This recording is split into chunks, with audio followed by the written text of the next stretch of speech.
Alright, Voldemort, it is that time of the week again where we decide to put out a random video because our schedules determine we can do whatever we want. Yay, adulting.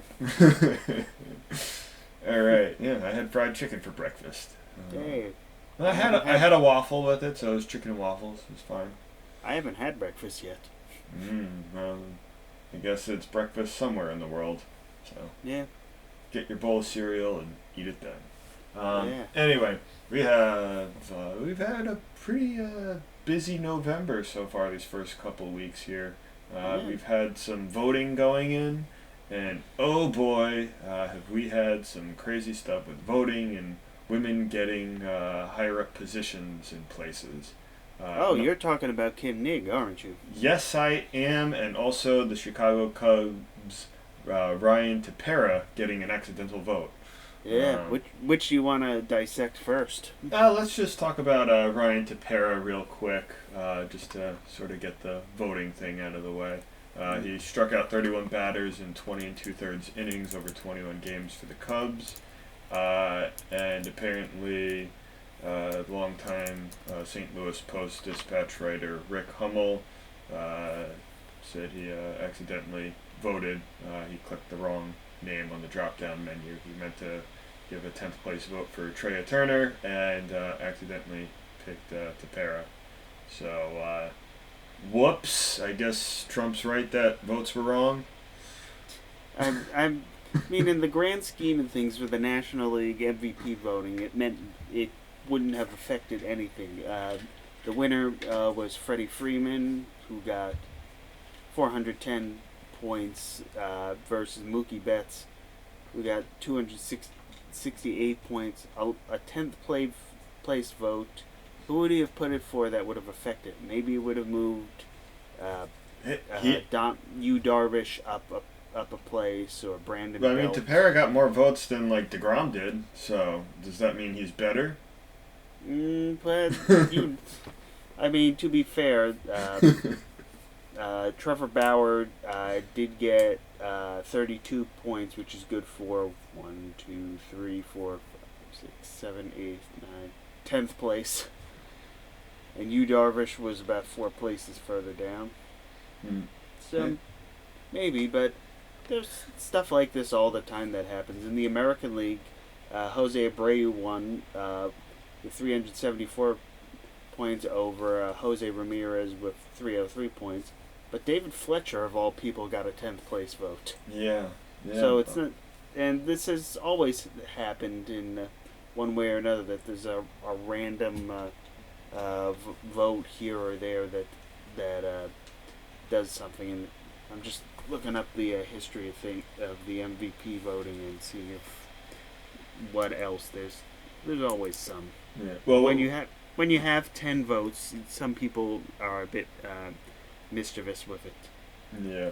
Some people like to just let Twitter figure it out, and then you get in trouble with that. And you're like, well, it's my vote at the end of the day, whether I follow Twitter or not, and it's up to me. Oh, that's how we had Eric. I think it was Eric Sogard as the face of baseball when. Oh yeah, that was a couple of years ago. Yeah. The internet just got the vote.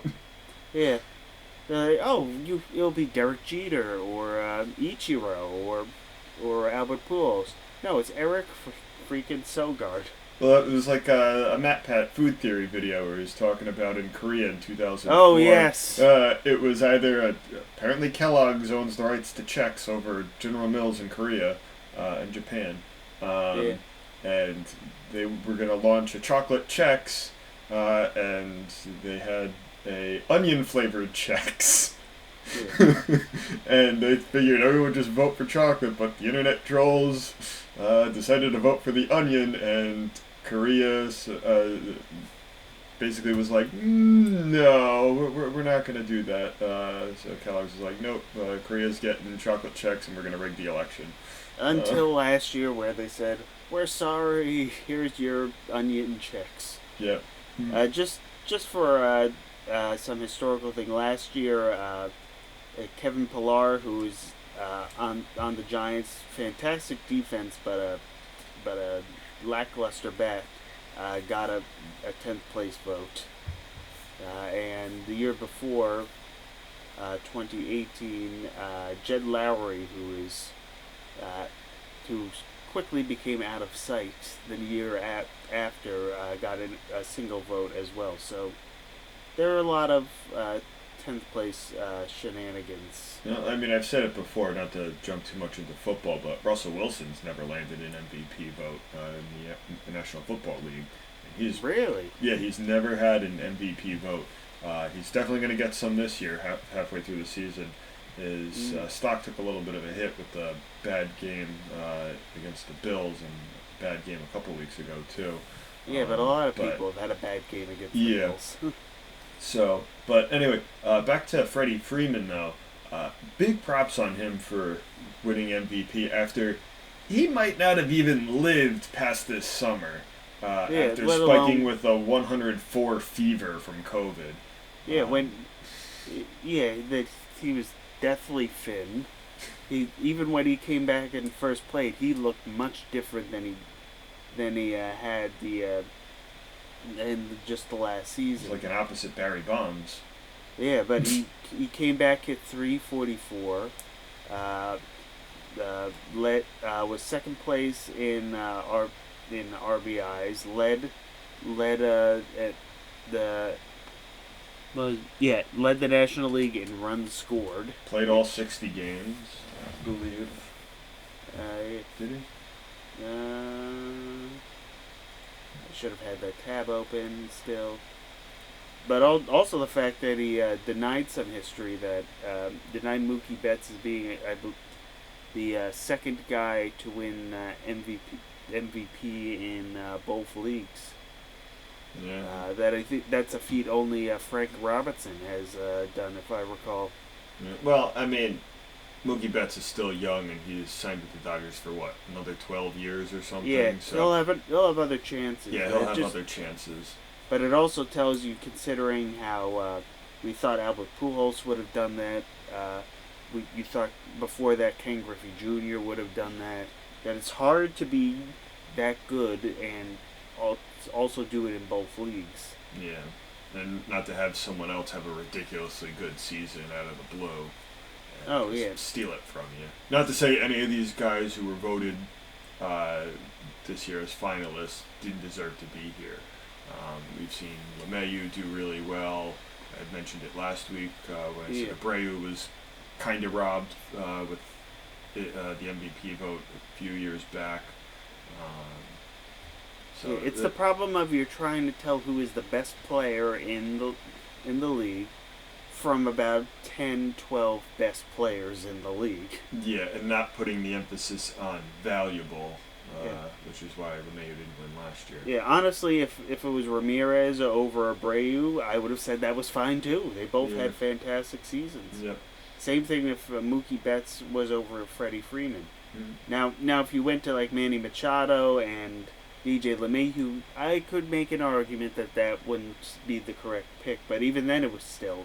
Heck, Shane Bieber was number 4th in the American League, and that would have still been a good pick. Yeah.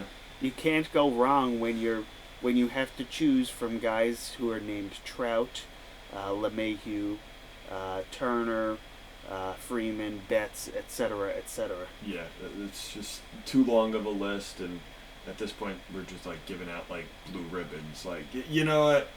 Like Ryan Tepera. Everyone's an MVP this year. The whole team. You get an MVP. Well, that's why they have the Iron Glove. Not the Iron Glove. That's the opposite. The Platinum Glove. Yep. For a Gold Glove, to name who is the best fielder overall. So, here's an award for you guys in the American League, and here you go, Nolan Arenado, for continuously winning the award in the National League. Yep. Arenado's one thing, but to speak about giving things away, as Oprah does as a powerful woman, let's talk about the most powerful woman in Major League Baseball. Not just in Major League Baseball, all 4 major sports in North America. This is the first time that any pro sports team in the Major 4 has hired a woman to be the head of baseball operations. And probably, I don't think there might be anybody or general manager better. I mean, there's definitely been qualified women before, but considering like the way society likes to go. Well, this is something that he's definitely someone who is deserving. Yeah, yeah. This is someone we've been dancing around for the last few years. Kim Ng. That just to list off a resume from. Started in baseball in the White Sox front office in the 90s. Yep. Briefly was stopped at the American League office back before that was merged into Major League Baseball. Was the assistant general manager of the New York Yankees from 90. She helped win 3 World Series. Yeah, to 01. Yep. Then went to the Dodgers for 10 years.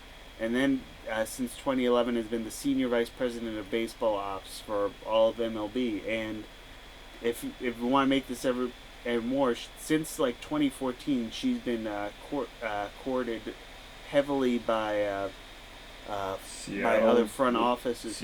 Seattle. She had an opportunity, made it to I think like the Final Four. Yeah, Baltimore, Giants, the Mets recently has been considered. A couple of those she was a finalist. Yep. So this is something that is very much.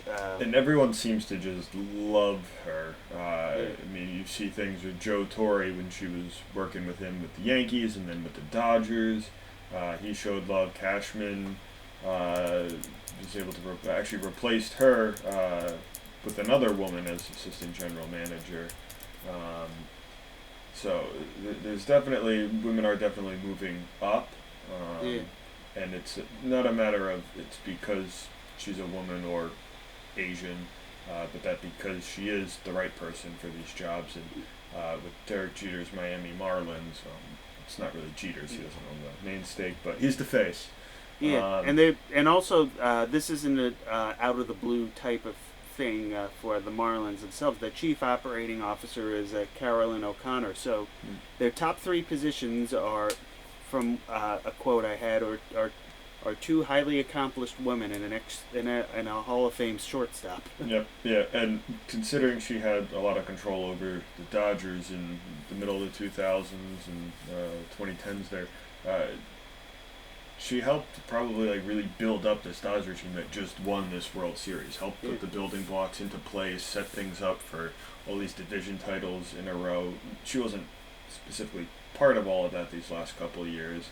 No, but she helped in the collaborative process. Yeah, and that's the big thing. I mean, Torrey might not have won those World Series with the Yankees if it wasn't for Showalter. Yeah, there always has to be someone. Yep. Someone. This is also a bit of a different hiring process, considering what usually happens in baseball front offices nowadays. That usually they go for the Harvard type people who are in their mid-30s, 40s, super analytically minded. This is someone also financial in nature. Nig graduated from the University of Chicago with a bachelor's in public policy. That is much different from the Harvard type than you can get. Yeah. And honestly, I welcome a change. That the Harvard mentality of the front offices has statistically led to a lack of diversity in both thinking and ethnicity in major league front offices, and it kind of shows at times with personnel decisions in the dugout as well, considering that they have a big say in that. Yeah. And now we're down to just Dusty Baker and Dave Roberts as the only 2 African American managers at the moment in baseball. There are a bunch of Latino ones, but diversity in everything is always what everyone wants nowadays. So, but as you said, you can't fault Nig in her credentials, and considering that she's helping a very forlorn franchise down in Miami, I only wish her the best, because the more she does is good is the better that can help for the Miami Marlins. Yeah, I mean, the Marlins have torn down this team. I mean, we saw several years back when they tried to like buy everybody, and then that failed completely. So they sell everyone. So they sold everything, and then they gave Stanton a massive contract, and then sold everything completely off. Yeah. They're trying to rebuild, and when Jeter and company came in, they basically started with a blank slate. Yep. Well, they started with an MVP winner, but then they sold everything off. Yeah. That Marlins franchise had Ozuna, Yelich, Real Muto, Justin Bohr, D. Gordon. Mm. The only thing they didn't have, pitching. Yeah. Well, they did, but They- drugs and alcohol. Well, even then, the pitching depth was very thin. Mm. So, and he was going to be a free agent in a couple of years anyway. Yeah, so. and there was talk, according to Stanton, that he wanted to go to the Yankees with him anyway. So. Oh, imagine if Jose Fernandez on the Yankees. Oh, that would have been so nice. They might have won during the early good years of Sanchez. Yeah. So the Marlins, I think, honestly, out of this season, I think they were the biggest winners here of the 60-game season. They had that hiccup early on, which messed up a lot of things, but they rebounded. Mattingly wins Manager of the Year award. A lot of those young guys get important seasoning on the playoffs. Yep, yeah, they won a round in the playoffs, which is something you could definitely cherish. Against the Cubs, which is, yes, they had no hitting. They had Yu Darvish and Kyle Hendricks and all those pitchers. And now that they're adding Kim to their front office, I mean, this is just a really good setup for the Marlins right now. And I think I don't think they're going to be World Series favorites in any of these upcoming years, but I think they can definitely fight for a playoff spot.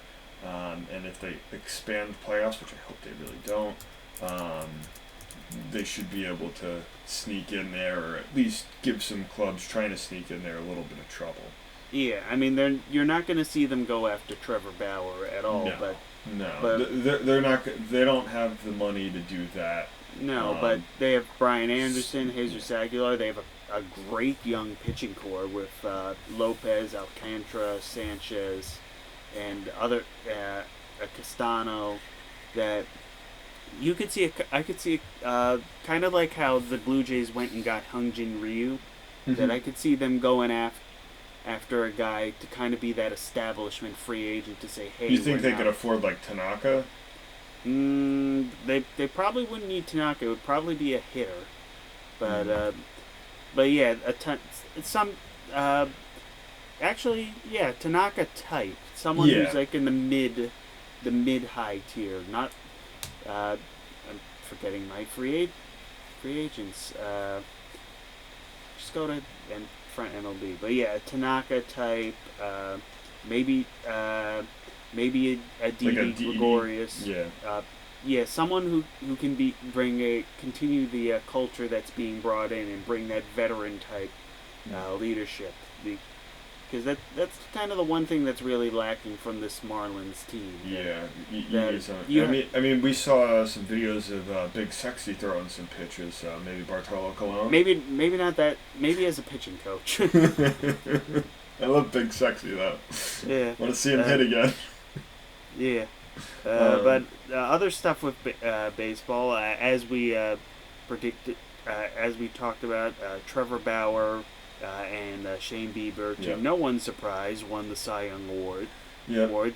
Bieber, who's part of that great young Indians pitching staff that just seems to keep churning out arms, and Trevor Bauer, who used to be part of that. So give credit to the Indians. This is the first time that teammates have gone on to win the Cy Young in the following season.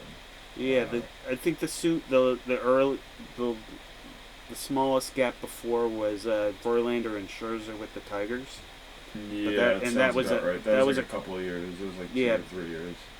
Yeah, by then, no, that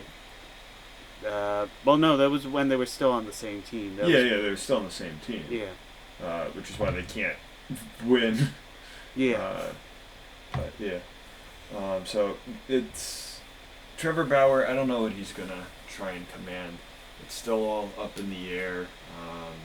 He seems to change his mind every day.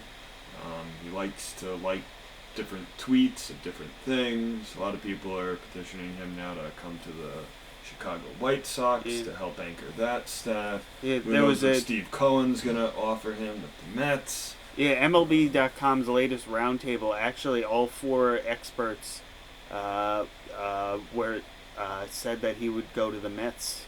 That he Cohen sort of laughed at that because people keep saying that he would be great for New York and be a big star in there and his personality, and he's like, I don't have a good enough personality for New York, and that's just Bauer just trolling people. Yeah, but I think that speaks to the idea of if it's New York, then the question becomes: is it the Yankees? Is it the Mets? Yeah, because he said he doesn't have beef with Cole anymore. He doesn't have anything with Cole, so he said he'd call him up first just to like make sure these guys are ready. But I think money talks and a championship talks a little bit more. Yeah, but it also talks about the pockets. That while yes, the Yankees have the money, their preference for spending the money is get DJ LeMahieu locked up long term. After that, there's they probably want Tanaka back in the fold. Yep. And then the question becomes, do they have much more money left? They've gone publicly that says because of the pandemic, they do want to quickly duck back under the luxury line if possible. Yeah. Meanwhile, the Mets are going saying, we're not spending enough money. That we want to get to that point where we're ducking under the luxury line. Yeah, so, at this point, I wouldn't even be surprised if Cohen threw Trevor Bauer a 1-year, $40 million deal. I wouldn't be surprised. Yeah. I mean, I'd be a little bit because that's a little excessive, but yeah, By that logic, I would say if he is coming to New York, it would be the Mets over the Yankees at this point. The Yankees, they would like another strong starting pitching, but they would have other priorities to address before going after Bauer. But Bauer would be a luxury, honestly. Now, where do you see Paxton going? Because it looked like he had a promising second half in 2019, and then it looked like he was poised to continue that over this year. Then he had the back issue, but the delayed season sort of made it like, all right, he'll recover, and then he just didn't. Is he coming back to the Yankees, or is he going somewhere else? I would say he is much more likely than Tanaka to stay with the Yankees. Oh, so you think he's going to stay with the Yankees over Tanaka, or no? I'm much less likely. Excuse me. Okay. Yeah, and I know MLB trade rumors says that Paxton. They predict he goes to the White Sox, and they also list. Who else do they list? They don't actually list anyone else. They usually do. Why not? But I could see, remember I said that the Angels would be heavily in the market for starting pitching. So he could be a nice pick for a buy low for the Angels that could actually pan out well. Mm-hmm. Again, the Marlins, he could be a guy that goes after. He's probably a guy who's going to command anywhere between $8 to $12 million. So that's a nice range for someone who basically has number one upside. Yeah. Well, with the Marlins, you think they might swoop in and take J.A. Happ? He's an aging veteran, has that leadership. He's been to different postseasons before. Yeah, I think certain success. Maybe as like a good third, fourth guy in the rotation. Teach some of the guys. Yeah, someone. The only question maybe is kind of how he ended his tenure on a sour note as being a guy who takes the ball every fifth day. With how his age and his less consistent pitching ability, by the end of a Marlins tenure, even just a 1 year, he could be pushed out by those young arms. So maybe. Well, yeah, but just as sort of like a bridge, because you're getting some of the stuff that gives them like a veteran. Yeah, leadership. But I'm not. Yeah, but I I'm don't not think sure it's the best move, but like as just like a. I was going to say that I'm not sure he has the right attitude on honestly to be that type of guy. So that it might not be the throwing kindle into the fire there. Yeah, that wouldn't be the best type of of guy that you would have. But I keep taking off tabs. But trying to find if the Marlins had a off-season outlook yet, but it doesn't look. Yeah, they don't have one yet. But they have a couple guys that they could go after. As I said, Didi Gregorius could make some sense, although he's probably a little too coveted. Maybe if you're going for a shortstop type, maybe a Marcus Semien. Yeah. Or something. But there's no shortage of mid-tier free agents that they could covet if they so desire. And if it was me, they should desire that stuff. Anyway, that's our usual 25 minutes of talking about baseball to open up. So let's switch to football real quick. The Pittsburgh Steelers in their game against that was an ugly. The Cowboys. So the Jets had the Monday night game against the Patriots, so that sort of took them off in our New York, New Jersey area for normal Sunday night, for Sunday afternoon football. So that sort of opened the door to watch the Steelers, which spoilers, I'm a big fan of. Spoilers, the Jets lost again. Thank Jesus. And Krishnu and all the other religions and beliefs Buddha out there. Brownie point. Don't want to offend anybody. And then, of course, praise nobody for the agnostics. The Jets are still 0-9, but that Steelers game, oof. I said it was going to be a difficult game. If you watch the YouTube video for Pittsburgh Dad, he basically said he'd rather take all the football players of years past, put them on a super team, have Bo Jackson in the backfield, everyone on steroids, and the Steelers would have a fighting chance, and that is absolutely true, because this should have been the easiest game on paper for the Steelers this season. They didn't have a lead until 2 minutes into the left in the fourth quarter. It was just awful. They had no running game. They finally get towards the end of the game. They need to get a first down. They don't get it, and they're deep into Dallas territory, and Mike Tomlin elects to go for it on fourth down instead of kicking the field goal, because apparently the kicker can kick a 59-yard field goal after missing 2 extra points, and before that 59-yard field goal, getting lucky and missing a 51-yard field goal but having it negated by a false start. He elected not to use the special teams, which I guess I understand, but at the same time, he kicked field goal. You saw that special teams out there. I would not go to that special teams. Yeah, I mean, when I play Madden, I don't like kicking the field goal. I like going for 2, but that's Madden. I mean, part of me has an Andy Reid, no risk it, no biscuit mentality, but this is just this is way too stressful. 2 weeks in a row. I had no fingernails. I've got more gray hairs than I've ever had. And it's only going to get worse now that Roethlisberger is among the players that was... well, he has been deemed okay just recently. His last hour or so. It was said he has? That he's allowed to play. But you still got to be careful. I mean, he was by himself all week training. So, I mean, I guess that's sort of good for him. He's got all these 15 years of experience.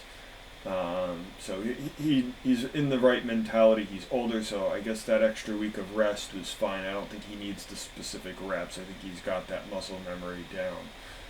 So might be a blessing in disguise, this sort of semi-week off for Roethlisberger. But they definitely have to fix that run game.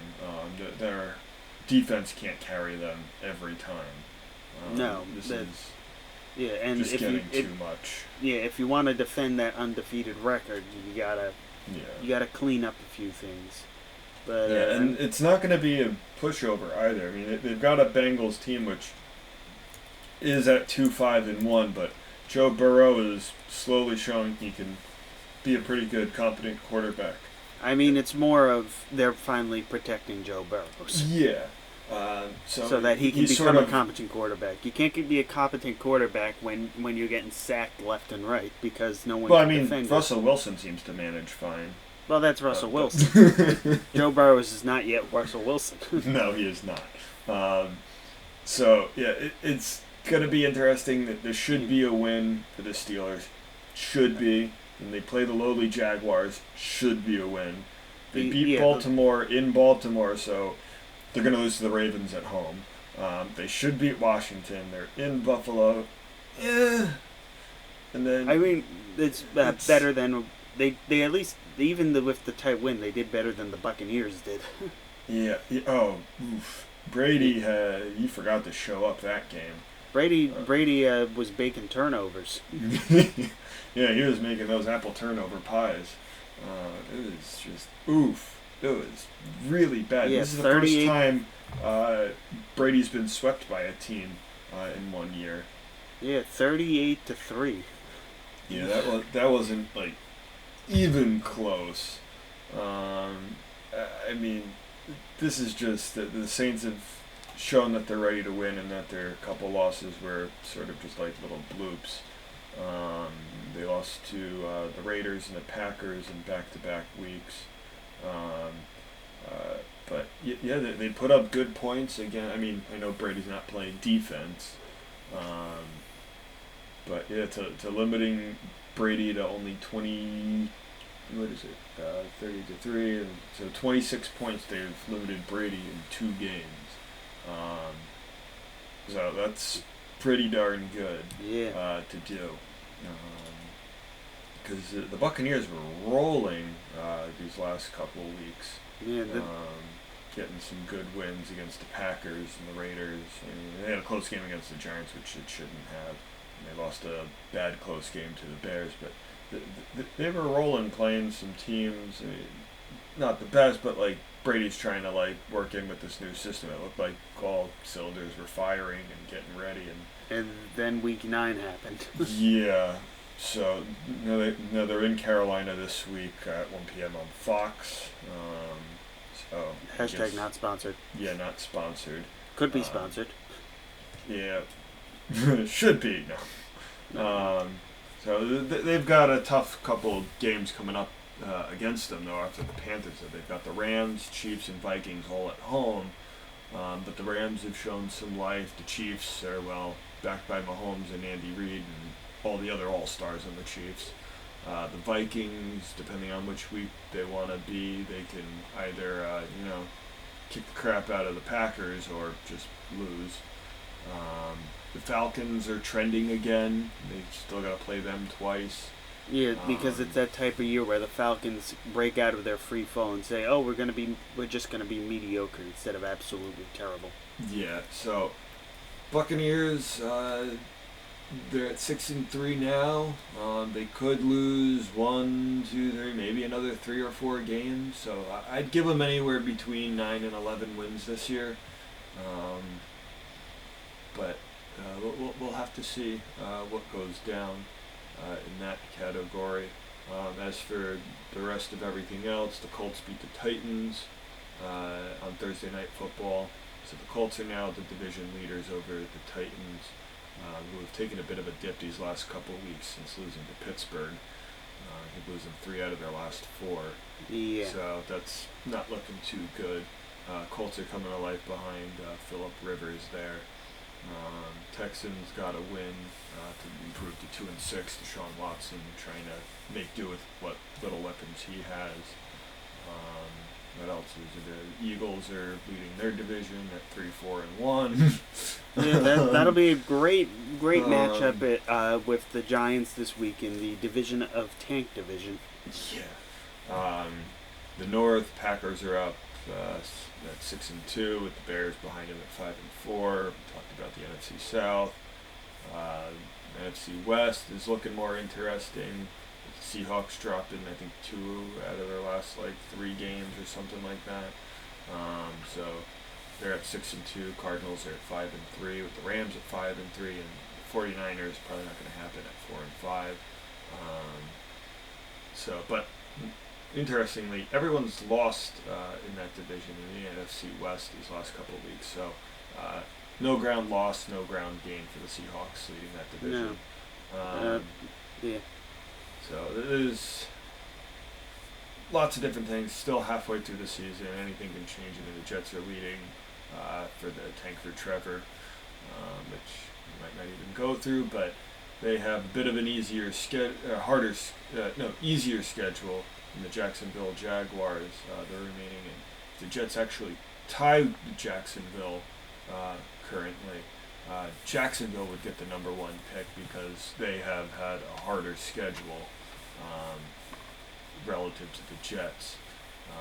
So that takes priority. Yeah. So. Do you know that New Jersey might be getting another sports team soon? Ooh, are we? Yeah, we might, depending on what the Canadian government decides with the Raptors. Because... Oh. Ooh. Yeah, because remember that the NBA season is set to start in less than a month on December 22nd. Yes. And we know from the Toronto Blue Jays that Canada is very much a stickler about cross-border travel in the coronavirus era. So this scenario is currently very unlikely, but there is the possibility that the Raptors might have to play home games at the Prudential Center in Newark. No, I don't want that. I don't want Drake near me. Yeah. Other possible landing sites include sharing the Barclays Center or playing in Kansas City, Seattle, or Tampa Bay. Can you play up in Buffalo or something?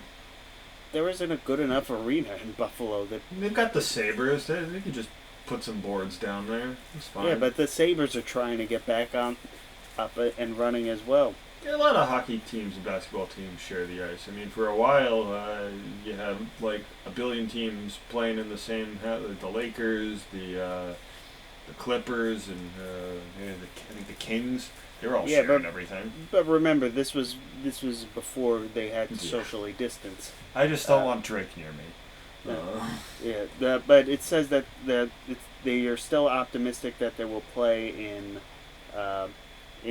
Toronto. But then again, that was what the Blue Jays thought until 3 weeks before the season. Yeah, because the city of Toronto and the Providence, they were all in for it, and the government's yeah, and then Justin Trudeau said no. So all right, let's go to Pittsburgh. No, Baltimore. No, fine, we'll go to Buffalo.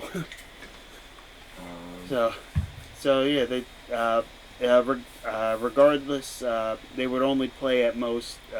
NBA teams are set for up to 25% attendance on average. Toronto would probably see zero attendance. If they're barely going to be able to play in Canada, they definitely won't be playing in front of anyone.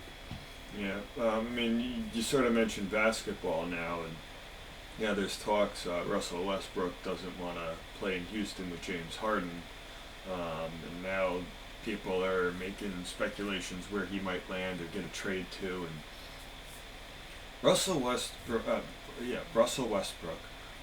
is a bit of an interesting character. He's been known to pad his stats. People just sort of let him get the rebounds, defensive rebounds, so he can get his triple doubles when he did back-to-back years, winning MVP in the first year and then not the second year. So he was with a young core with the Oklahoma City Thunder, featuring Kevin Durant, James Harden. I think Kendrick Perkins might have been there as well. And it looked like a really good, promising team, and then they kept sort of falling short. They made it to the finals one year, lost, and they were getting close, and then they lost to the Warriors, blowing a 3-1 series lead, and then the Warriors, of course, blew their own 3-1 series lead. And then Kevin Durant jumped ship, went to the Warriors. Westbrook played a couple more years and then got shipped over, played with the Rockets, and it just didn't seem like he was the right fit. James Harden's a very good player as well, but he sort of does his own thing. And I don't think they really clashed very well. I mean, when they were together on the Thunder, Harden wasn't the player he was yet. He was stuck behind Westbrook and Durant, and once he sort of got traded, he was able to sort of expand and do his own thing. But it's just sort of interesting where he's going to land, where Chris Paul might land, as Chris Paul's been sort of flip-flopped around over the years, the Hornets, the Rockets, the Thunder, and he's the guy who's in charge of the NBA PA, and so he definitely has to be somewhat respected, but that he keeps bouncing around from these teams. I'm not sure what's going on with Chris Paul. He's established himself as a good player, but he just seems to keep coming up short.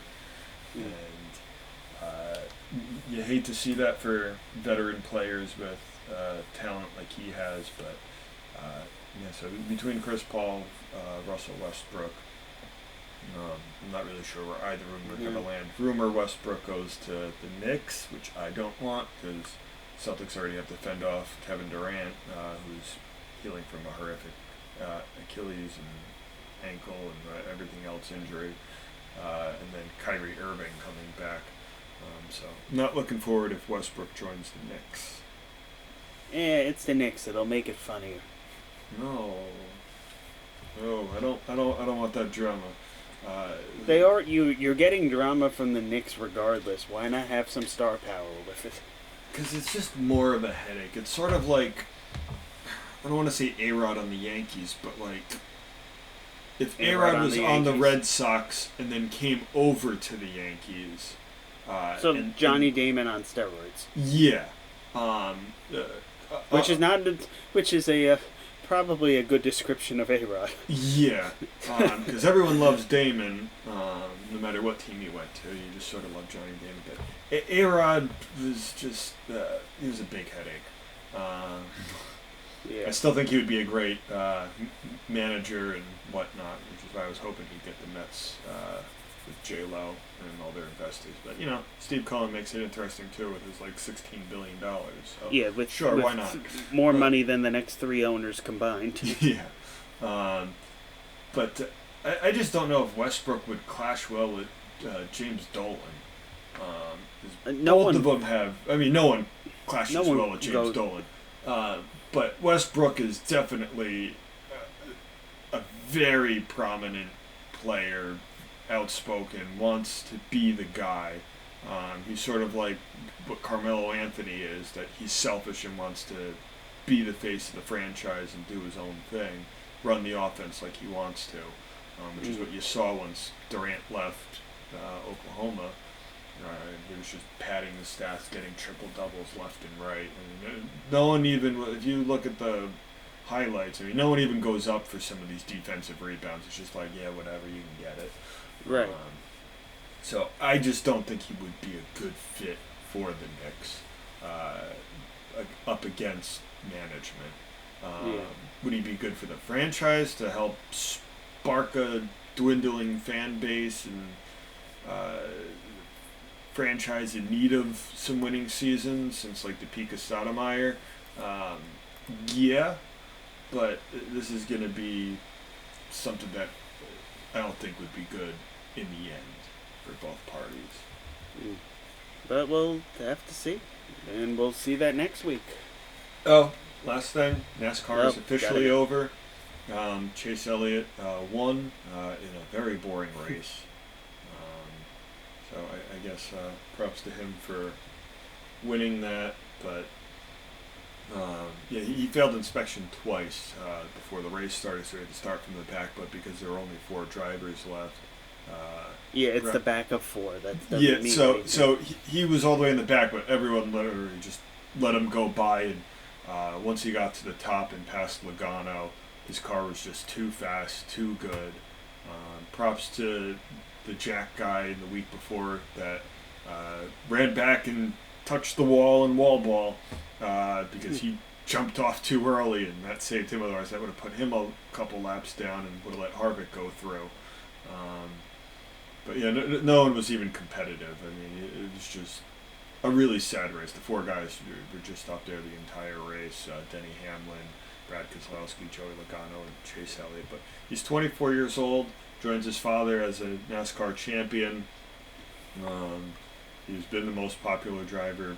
I still don't particularly like him. It might just be because he races for Hendrick Motorsports, and that's sort of like the evil empire of NASCAR because of Jimmy Johnson, which he is now done.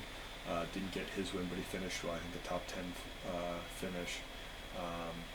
But you have to give props to Chase Elliott. He's young, he's aggressive, tries to win every race, as my dad's trying to explain to me, but I don't really want to hear it. But he's aggressive because he's trying to win every race, not because he's dirty. He's just sort of young and inexperienced, and I guess with the years coming, now that he has a championship under his belt so early in his career, I believe the youngest, or one of the youngest, he sort of will learn and get things. I mean, after he won, everybody in the field came over, bumped his car, congratulated him. 7-time champ Jimmy Johnson was one of the first ones, really letting him go off.